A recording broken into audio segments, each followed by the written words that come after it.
Hello children, welcome back to the new video. So today I'm going to show you a very interesting activity to make a DIY paper gun. So to make that we need a scissor, pencil, sellotape, 2 rubber bands and 2 paper.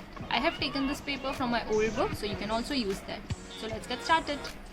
So first I'll take one paper and I'll make into half like this, and I'll use the scissor to cut it.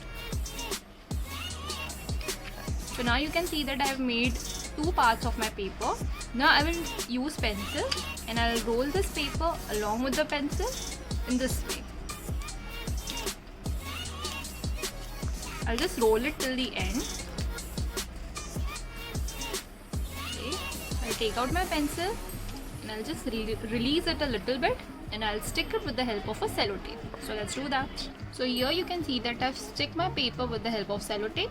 Now let's use the second part. Again I'm going to turn it with the help of a pencil. Now I'm going to make a handle for my gun. So I'll just rotate it till the end. I'll remove the pencil. Again I'll use the sellotape, but I'll flatten it in this way. So now you can see that my handle is ready. We'll keep this aside. Now I will take another paper and again I'm going to make it round with the help of pencil.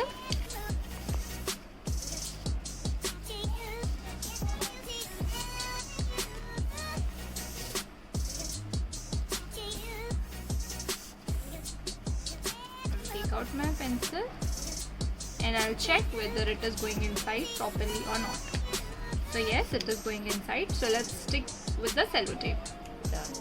So now my second roll is also ready. I'm going to insert it inside in this way.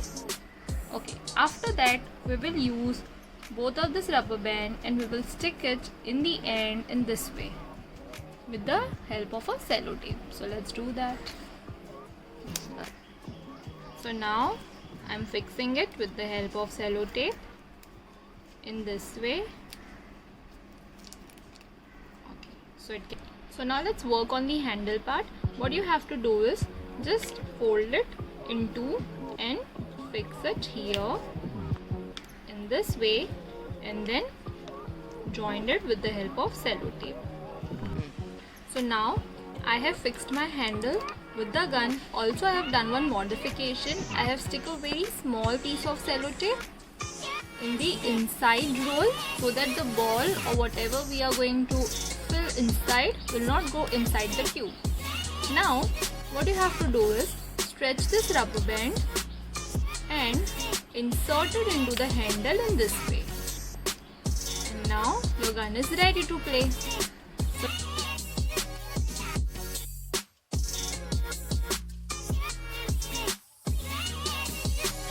Let's quickly understand the science behind this activity. So when we stretch this rubber band, it stores an elastic potential energy. Now this elastic potential energy reaches to the ball in a form of kinetic energy through the piston. Now because of this kinetic energy, it makes my ball to get out or blow out from the opening of my gun, and thus in this way you can shoot any of the object by using this DIY gun. Enjoy!